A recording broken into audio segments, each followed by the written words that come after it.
वज़ीर आज़म शहबाज शरीफ मार्का हक में कामयाबी के बाद पहले गैर मुल्की दौरे पर रवाना हो गए हैं। 4 मुल्की दौरे के पहले मरहले में वज़ीर आज़म शहबाज शरीफ आज तुर्की के शहर इस्तांबुल पहुँचेंगे। वज़ीर आज़म तुर्की के सदर रजब तय्यिप एर्दोगान से अहम 2 तरफ़ा अमूर पर मुज़ाकरात करेंगे। तुर्की के बाद वज़ीर आज़म शहबाज शरीफ आज़रबाईजान जाएंगे। भारत से हालिया कशीदगी में चीन के साथ तुर्की और आज़रबाईजान ने भी पाकिस्तान की गैर मशरूत हिमायत की है। वज़ीर आज़म दोस्त ममालिक की जानिब से पाकिस्तान को दी गई हिमायत पर इन मुल्कों का शुक्रिया अदा करेंगे। 30 मई तक जारी रहने वाले 6 रोज़ा दौरे में वज़ीर आज़म ईरान और उज़्बेकिस्तान भी जाएंगे। नायब वज़ीर आज़म और वज़ीर ख़ारिजा इसहाक डार, वज़ीर इत्तलात अता तारड़ और मुआविन ख़ुसूसी तारिक फ़ातिमी भी वज़ीर आज़म के हमरा हैं।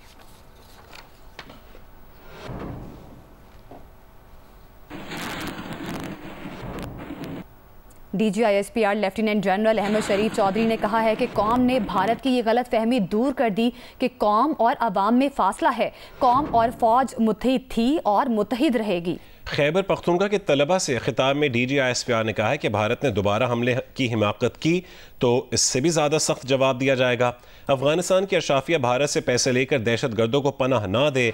KP के गयूर अवाम और कबाइल के लिए पैगाम है कि कश्मीर के पाकिस्तान बनने का वक्त आ गया है। और खुशदार में स्कूल बस पर दहशत गर्दों के हमले में जख्मी मजीद 2 तालिबात दम तोड़ गई हैं। खुशदार की 14 साल शीमा इब्राहिम और 15 साल मुस्कान की शहादत के बाद शहीद बच्चों की तादाद 8 हो गई है। 21 मई को खुशदार में स्कूल बस पर कार बम धमाके में शहीद अफराद की मजमूई तादाद 10 हो गई।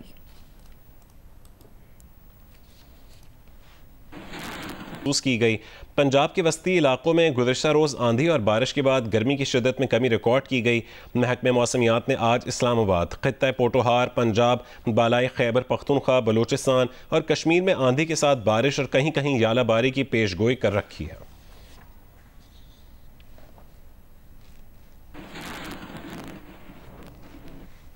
कराची में आज से गर्मी की शिद्दत में इजाफे का इम्कान है। महकमा मौसमियात के मुताबिक रवा हफ्ते शहर में गर्मी बरकरार रह सकती है। हवा में नमी का तनासुब ज़्यादा होने के बायस गर्मी की शिद्दत 2 से 3 डिग्री सेंटीग्रेड ज़्यादा महसूस की जा रही है। माहिरीन सेहत ने शहरियों को गर्म मौसम में एहतियात बरतने और गैर ज़रूरी तौर पर धूप में ना निकलने की हिदायत की है। शवाला असलम की रिपोर्ट देखिए। महकमा मौसमियात ने कराची में आज से गर्मी में मजीद इजाफे का इम्कान जाहिर किया है। आज ज्यादा से ज्यादा दर्जा हरारत 40 डिग्री सेंटीग्रेड तक जा सकता है, जबकि समंदर के करीब इलाकों में गर्मी की शिद्दत 45 डिग्री तक महसूस की जा सकती है। दिन के औकात में धूप की शिद्दत तेज होगी, जबकि समुद्री हवाएं भी मुअत्तल रहेंगी, जिसके बायस शहरियों को शदीद हब्स और गर्मी का सामना करना पड़ेगा। महकमा मौसमियात का कहना है कि इस वक्त कराची में मगरबी सिंध से 17 किलोमीटर फी घंटे की रफ्तार से हवाएं चल रही हैं, जबकि हवा में नमी का तनासुब 74% रिकॉर्ड किया जा रहा है। मौसमियाती तज्जियाकारों के मुताबिक बहरा अरब में मौजूद हवा का कम दबाव भारत की रियासत महाराष्ट्र पर मौजूद है। इस सिस्टम के बायस सिंध में बारिशों का कोई इम्कान नहीं। ताहम बुध, जुमरात और जुम्मा को कराची में दर्जा हरारत 40 से 41 डिग्री सेंटीग्रेड तक पहुँच सकता है। तिबी माहिरीन कहते हैं कि शहरी गैर ज़रूरी तौर पर धूप में निकलने से गुरेज करें, जबकि पानी और ठंडे मशरूबात का इस्तेमाल ज़्यादा रखें। कैमरामैन मोहम्मद साजिद के साथ शवाला असलम, जियो न्यूज़, कराची। कोयटा में गर्मी की शिद्दत में इजाफा होने लगा है। शहर की गलियों, बाजारों और चौराहों पर ठंडे मशरूबात के रंगारंग स्टॉल सज गए हैं। रिपोर्ट करेंगे कोयटा से सलमान अशरफ। वादी कोयटा में सूरज की तपिश बढ़ते ही शहरी गर्मी के असरात से बचने के लिए मुख्तलिफ तदाबीर इख्तियार करते हैं। लिबास के साथ साथ खाने पीने में भी तब्दीली आ गई है। कोई गन्ने के जूस का मुंतज़िर है तो कोई फाल से, आम या खुबानी के मशरूब से राहत तलाश कर रहा है। शहरियों का कहना है कि गर्मी में घरों से बाहर निकलना मजबूरी है, लेकिन ठंडे मशरूबात ही वक्ती सुकून का ज़रिया हैं। गर्मी की शिद्दत में इजाफा होता जा रहा है, तो गर्मी की शिद्दत को देखते हुए लोग जो है जूसेस का इस्तेमाल भी बहुत ज़्यादा कर रहे हैं। गर्मी से बचने के लिए बस हम ठंडा पानी पिएगा, हम लोग बर्फ़ का गन्ने का जूस पिएगा, कुछ सुकून मिलेगा। गर्मी तो नहीं जाएगा ठंडा पानी से, मगर कुछ आराम आएगा हम लोग।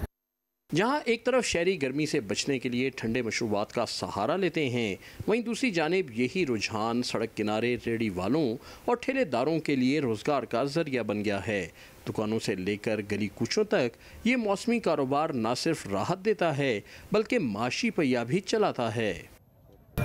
यार ये तो गर्मी की शरत तो बहुत कम करता है ना, बगैर ये ठंडा जूस और बोतल से गुजारा लोग नहीं कर सकता है। गर्मियों में ठंडे मशरूबात का इस्तेमाल न सिर्फ एक ज़रूरत बल्कि सेहत के लिए भी फ़ायदेमंद है। माहिरीन तिब के मुताबिक शदीद गर्मी और हीट वेव से बचने के लिए पानी और मशरूबात का वाफिर इस्तेमाल इंतहाई अहम है। कैमरामैन अकमी रॉजर के साथ सलमान अशरफ, जियो न्यूज़, कोयटा। कराची में नॉर्दर्न बाईपास पर वाक़ मवेशी मंडी में तकरीबन 1 लाख जानवर पहुंच गए हैं। गर्मी की शिद्दत की वजह से दिन के औकात में ख़रीदार तो कम हैं मगर कीमतें फिर भी आसमान को छू रही हैं। ख़रीदारों के साथ व्यापारियों ने भी शिकायत के अंबार लगा दिए हैं। मंडी में बकरों की कीमतों की क्या सूरत हाल है, बता रहे हैं नुमाइंदा जियो न्यूज़ जमार जोखियो। जी, इस वक्त मैं मौजूद हूँ नॉर्दर्न बाईपास पर वाक़ मवेशी मंडी में, और बकरों के रेट की बात करें तो पिछले साल की निस्बतन इस साल थोड़े रेट ज़्यादा हैं। यहाँ पर गर्मी की वजह से जो है यहाँ पर लोग इस वक्त ख़रीदार हमें कम नज़र आ रहे हैं, मगर जो नज़र आ रहे हैं उनकी भी ये शिकायत है कि रेट थोड़े ज़्यादा हो गए। इस वक्त हमारे साथ यहाँ पर मौजूद हैं मोरो से एक व्यापारी यहाँ पर आए हैं। जो हमारे ये बकरा है इसमें 70 जानवर हम इस प्लॉट पे आके हम ले आए, बिजली वगैरह ये कुल मिला के तकरीबन 3.5 लाख आ जाते हैं। तो फ़ी जानवर पर हमारे जो अखराजात हैं वो 5-5.5 हज़ार तक आ जाते हैं। इसमें घास अलावा है, पानी जो है इजाफी हम वो ले रहे हैं। जो बकरे ख़रीदने वाले हैं वो तो किसी भी सूरत में बकरा ख़रीदेंगे, ठीक है, लेकिन वो दिन के वक्त जो है पिछले सालों के मुकाबले में वो कम आ रहे हैं। असल में बात ये है तो कराची लोगों के पास जगह नहीं रखने के बकरे के लिए, इसीलिए वो देर से बकरे लेते हैं। जी, इनका यही कहना था कि इस साल क्योंकि टैक्सेस कुछ ज़्यादा लगा दिए गए हैं, बकरे इसलिए महंगे हैं और ख़रीदारों का रुझान तो बरकरार है, मगर इस वक्त क्योंकि गर्मी है यहाँ पर लोग कम नज़र आ रहे हैं और ख़रीदारी जो है शाम के वक्त यहाँ पर तेज़ी मंडी में दिखाई देती है। जी, इस्लामाबाद इंतज़ामिया ने दारुल हुकूमत में गैर कानूनी तामीरात और रिहायशी स्कीमों के खिलाफ फौरी ऑपरेशन करने का फैसला किया है।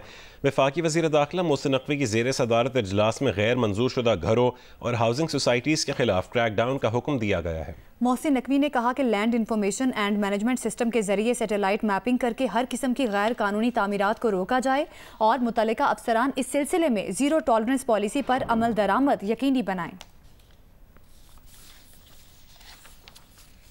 आपको बताएं कि कच्चे का डाकू खरीदारी के लिए सखर आने पर पकड़ा गया। 3 साल पहले अगवा किए गए शहरी ने पहचान कर धर लिया।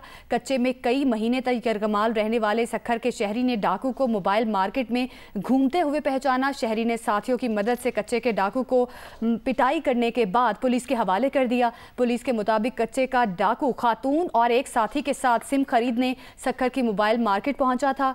कच्चे के डाकू को पहचान कर पकड़ने वाले शहरी ने जियो न्यूज़ को बताया कि 3 साल पहले इसी डाकू ने खातून की आवाज़ में बात करने के बाद बुलाकर अगवा किया था। डाकुओं ने कई माह तक तशद्दुद करने और 20 लाख रुपए ताबान लेकर छोड़ा था। सखर पुलिस का कहना है कि तीनों मुल्जिमान को हिरासत में लेकर तफ्तीश की जा रही है। 1 महीना 25 दिन उधर थे हम कच्चे के इलाके में। कहाँ रखा गया था? इधर कच्चे के इलाके में इनके घर में इनके जो है ना हमें रखा था। हाजिर होंगे ब्रेक के बाद।